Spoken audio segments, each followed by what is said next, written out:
See, the angels brought me there to plead my case.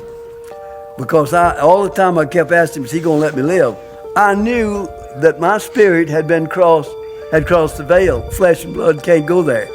And I knew the only way I could come back, God would have to permit it. And I kept asking the angels every time. And so they brought me there and let me plead. Brought me to the gate. They wouldn't let me, I didn't go in. I came to the gates of the third heaven. I watched 50 saints being permitted to enter the gates of heaven. But they didn't let me go in. They said, they stopped me, the angel stopped me there and he says, if you go in, you got to stay till he brings you back.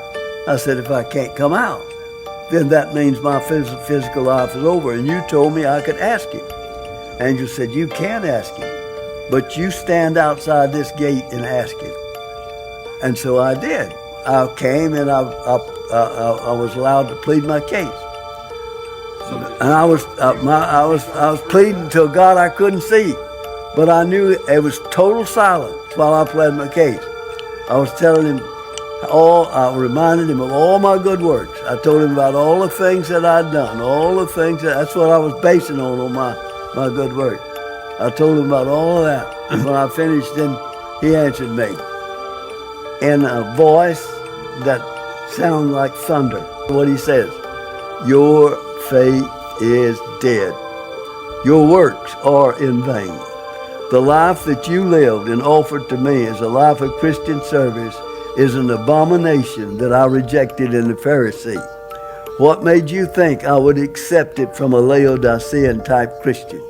In fact, untold millions are living the same kind of life that you live, and they stand in danger of my everlasting wrath.